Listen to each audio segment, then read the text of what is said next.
중등부 시절에 교회를 다닐 때 아주 재미나는 일이 있었습니다. 어떤 여자아이가 저희 교회에 전도되어 왔어요. 그런데 그날 우리 교회 목사님께서 바로 오늘 본문 말씀으로 설교를 하셨습니다. 목사님께서는 힘주어 외치셨어요. 내가 죽어야 합니다. 철저히 죽어야 합니다. 주여 죽여주시옵소서. 그 친구는 여기가 이상한 곳이 아닌가 두리번거리다가 제 눈하고 마주쳤습니다. 그리고 그 여자아이는 새파랗게 질려서 침을 꿀꺽 삼키는 것이었어요. 괜히 교회에 따라왔다가 큰일 났네. 이제 죽었구나 라는 표정이었어요. 그 모습을 보며 제가 웃음을 참지 못하고 웃었던 기억이 있습니다. 그렇습니다. 나는 죽어야 합니다. 그리고 예수로 살아야 합니다. 그것이 오늘 본문에서 우리에게 가르치는 말씀입니다.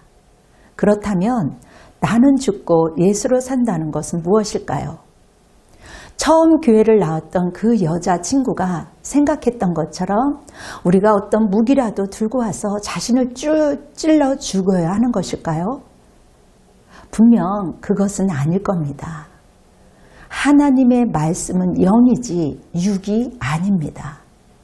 그렇다면 오늘 말씀은 어떤 영적 의미를 가지고 있는 것일까요? 첫째, 나의 행위가 아니라 오직 예수님을 믿는 믿음으로 사는 삶입니다. 이제 내가 육체 가운데 사는 것은 나를 사랑하사 나를 위하여 자기 자신을 버리신 하나님의 아들을 믿는 믿음 안에서 사는 것이라. 우리의 의로는 결코 구원받을 수 없음을 인정하는 고백이죠. 구원을 위해 오직 예수 십자가 공로만을 의지한다는 고백입니다. 사람이 의롭게 되는 것은 율법의 행위가 아니죠. 오직 예수 그리스도를 믿음으로 의로워지는 줄 믿습니다. 우리도 그리스도 예수를 믿나니 이는 우리가 율법의 행위로서가 아니고 그리스도를 믿음으로 의롭다함을 얻으려 함이라. 율법의 행위로서는 의롭다함을 얻을 육체가 없다라고 성경은 말씀하고 있습니다. 의롭다함을 율법의 행위가 아니죠.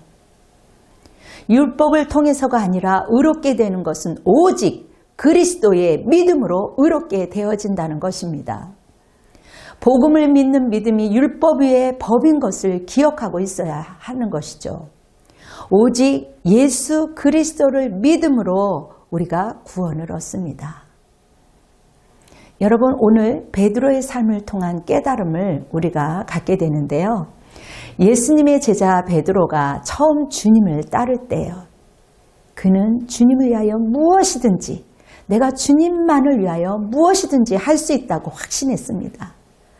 그래서 자기의 힘으로 열심히 주님을 위하여 노력했습니다. 다른 사람이 가만히 있을 때 주는 그리스도시요 살아계신 하나님의 아들이라고 말했습니다.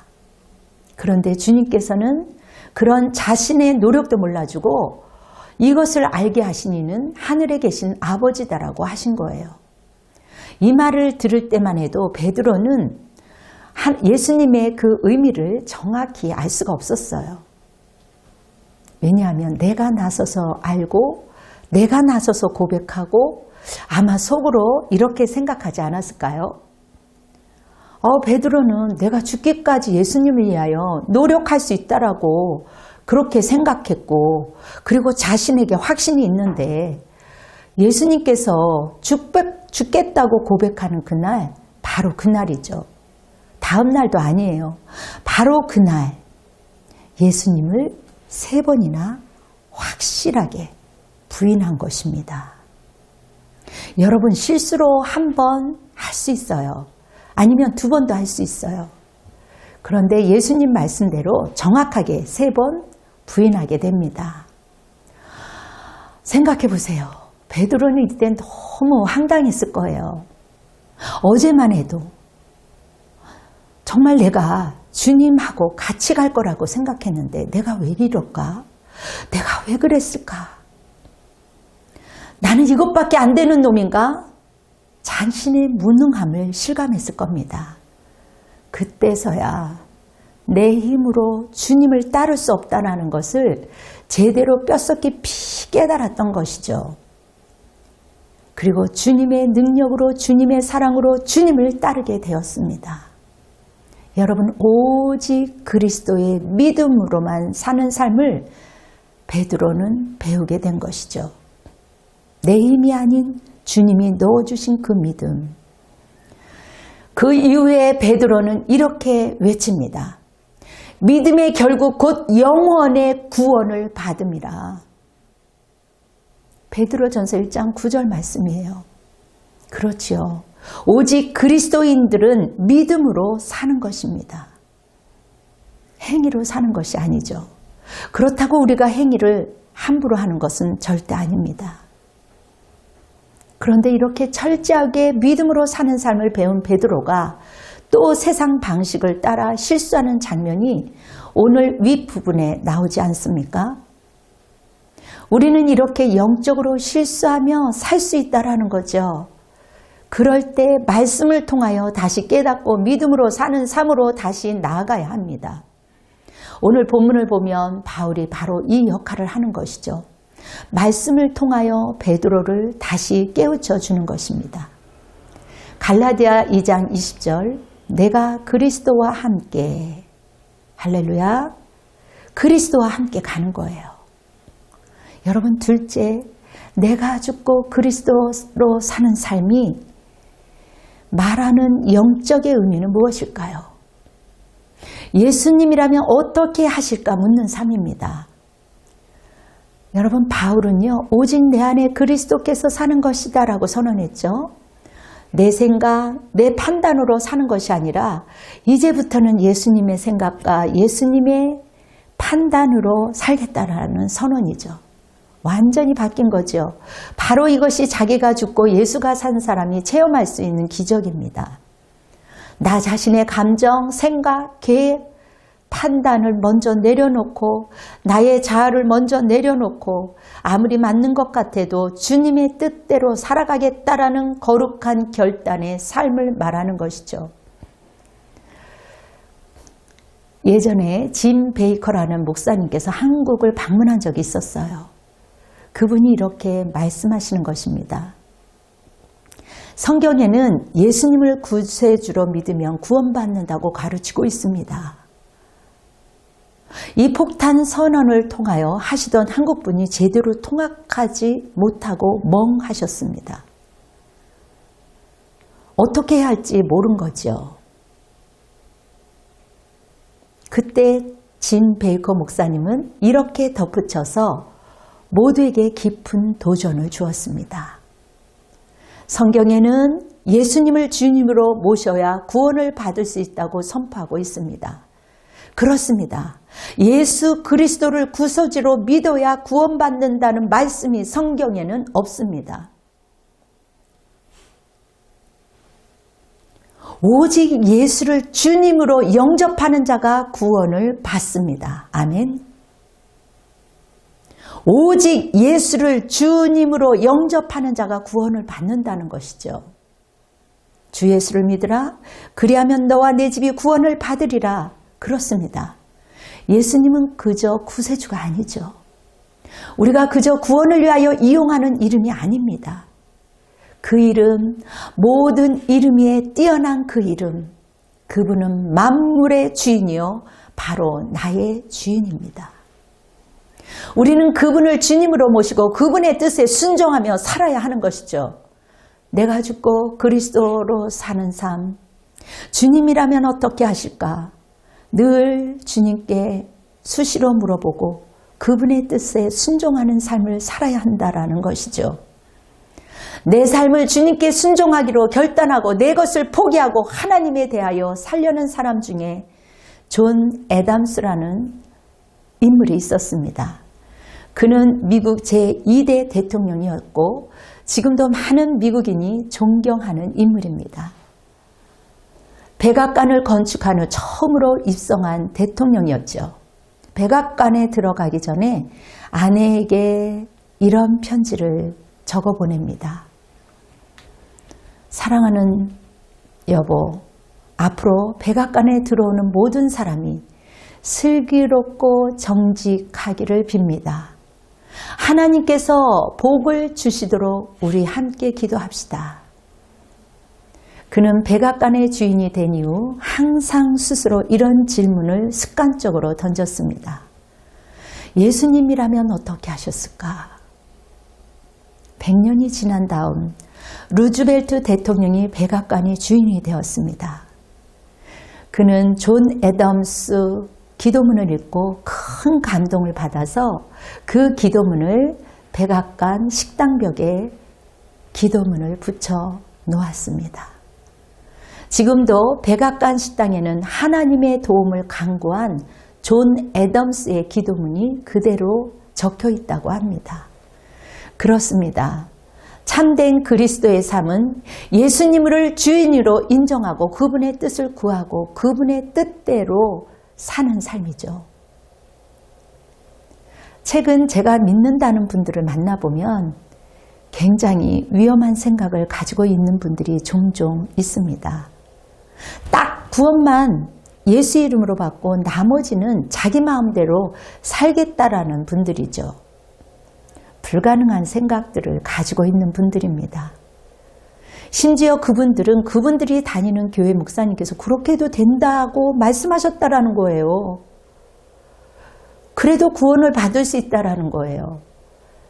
그리고 그렇게 고집을 부립니다. 세상적으로 살겠다라는 것이죠. 여러분, 만약에 그렇다면 사도 바울은 오보쟁이 아닐까요? 베드로가 잠깐 실수했는데 사도 바울이 난리를 쳐요. 여러분, 아무리 목사님이라도, 목사님 할아버지라도, 심지어 베드로라도 주님을 주인으로 모시고 살지 않는다면 잘못 믿는 거예요. 사람들은 자신의 인생의 모델을 찾습니다. 신앙생활을 할 때도 자신이 흉내내고 따라 할 수 있는 모델을 찾거든요. 나는 평신도니까 목사님처럼 못 살아. 그러니까 나랑 비슷한 사람하고 그냥 평범하게 그냥 대면하며 성도의 삶을 따라 살 거야. 여러분, 바나바가 오늘 그랬어요. 베드로를 따라한 게 아니에요. 틀린 겁니다. 바울도 사람들의 이러한 상황을 잘 알고 있었던 것 같습니다.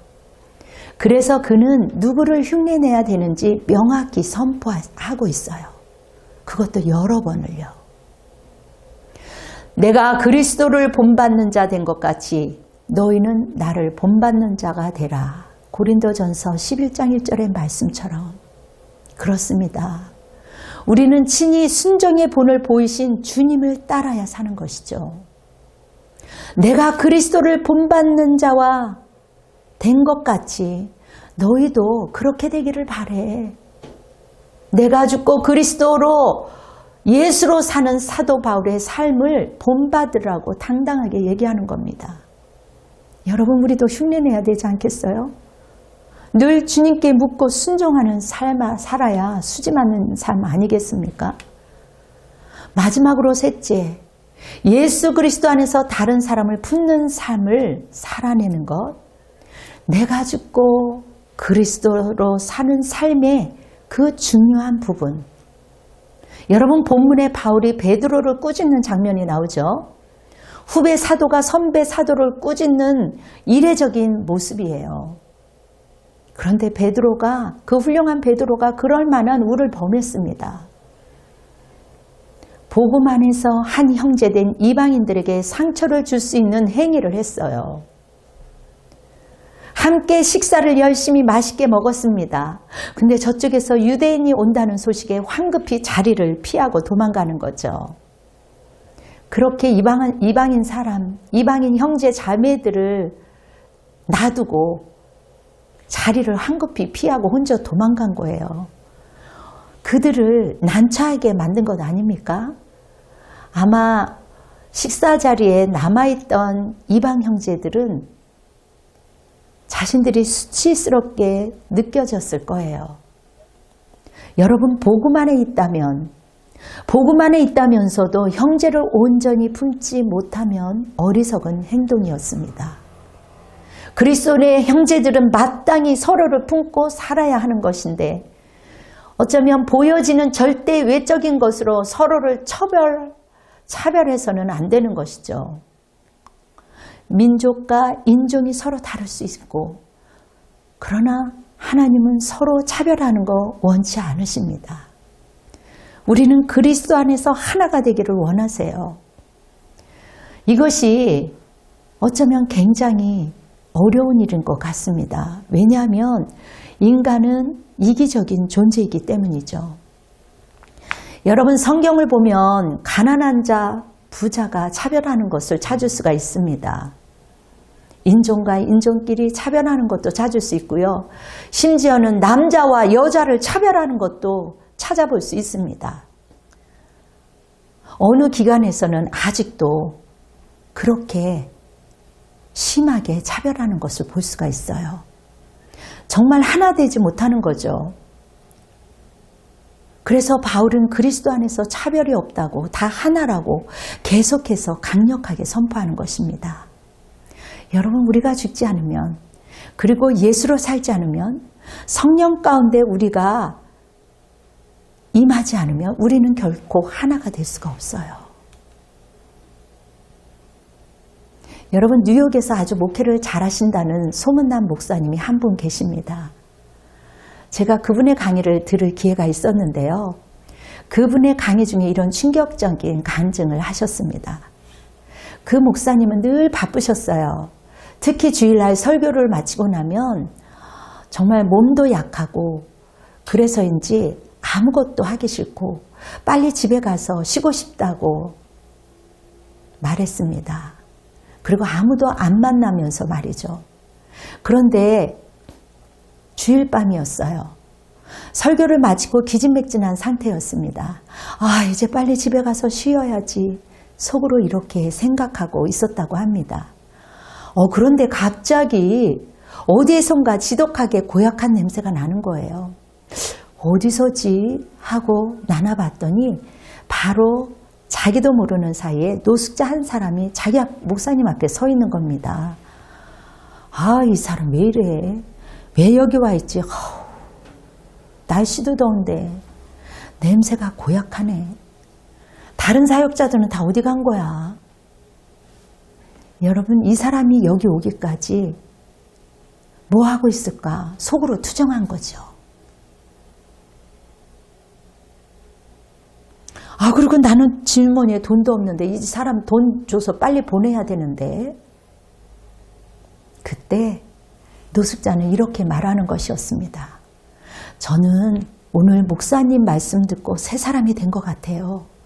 목사님 말씀을 듣고 깊이 깨닫고 하나님 자녀가 되기로 했습니다. 아, 예, 그래요. 목사님은 사실 냄새도 나고 다 귀찮았어요. 빨리 집에 가고 싶다라는 것밖에 없었어요. 그리고 이 냄새나는 노숙자로부터 해방되고 싶은 그러한 생각뿐이었죠.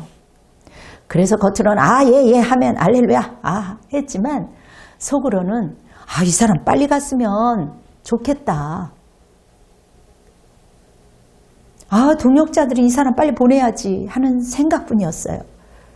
그런데 그때 생각지도 않게 주님의 음성이 목사님의 마음에 들렸다는 거예요.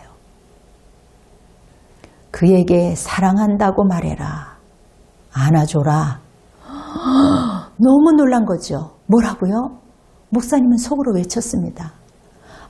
그래도 그렇죠. 저 냄새나는 노숙자를 지금 지칠 대로 지친 내가 안아주라고요? 주님, 생각해 보세요. 저 사람은 유독 다른 사람보다 스치기만 해도 냄새가 배는 사람이에요. 제가 비위도 약한데 그래도 주님께서 말씀하시는 거예요. 만약 내가 저 노숙자가 냄새나서 안아줄 수 없다면 나는 죄의 구역질 나는 냄새를 참고 너를 안아줄 수 없다. 그때 이 목사님은 깊은 깨달음을 왔습니다.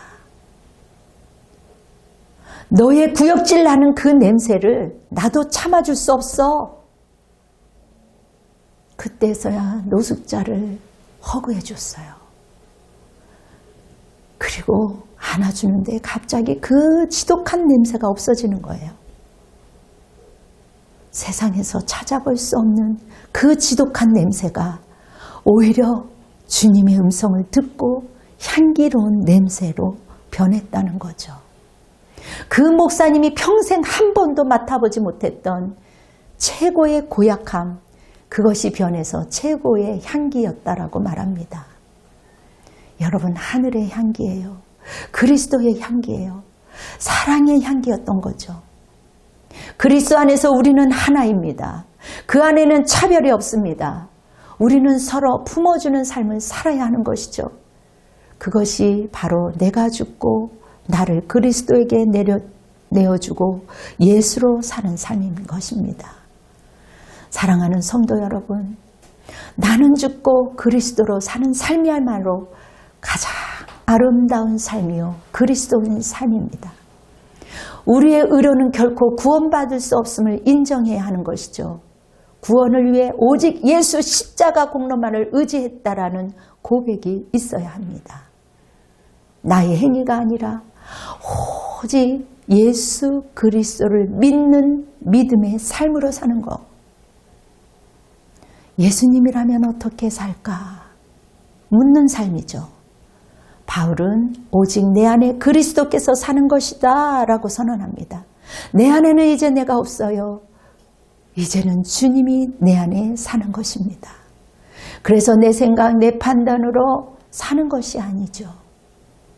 예수님의 생각과 예수님의 판단이어야 합니다. 나의 자아를 죽이고 오직 주님의 뜻대로 살아가겠다는 거룩한 결단이 되어야 합니다. 예수 그리스도 안에서 다른 사람을 품는 것은 자기를 내어주는 것입니다. 자기를 내어주는 사랑이에요. 복음 안에 있다면 형제를 온전히 품고 사랑해야 합니다. 우리 안에 이 아름다운 삶이 풍성히 임하기를 소원합니다. 이 시간 모두 내가 죽고 그리스도 예수를 사는 삶을 살게 되시기를 우리 주 예수 그리스도의 이름으로 축원합니다. 아멘. 다 같이 기도로 예배를 마무리하겠습니다. 사랑이 많으신 여호와 하나님, 우리가 진심으로 나의 자아를 내려놓고 하나님 앞에 기도할 때 가정과 내 자신뿐만 아니라 사회와 우리 나라와 교회와 방향을 바꿀 수 있음을 우리는 묵도하게 됩니다. 이 놀라운 특권을 허락하여 주신 아버지 하나님, 주님 늘 24시간 순간순간 그리스도에게 묻고 우리가 주님이 주시는 하나님의 뜻을 이루며 살아갈 수 있도록 도와주시옵소서. 이제는 우리 주 예수 그리스도의 은혜와 한량없는 하나님의 극진하신 사랑하심과 성령님의 역사하심과 교통하심이 우리 분당 주신교회 성도들 머리 위에, 가족들 머리 위에, 국군 장병들과 민족 위에, 대통령 머리 위에, 그리고 선교사와 열방 위에 지금으로부터 영원토록 함께 할지어다. 아멘.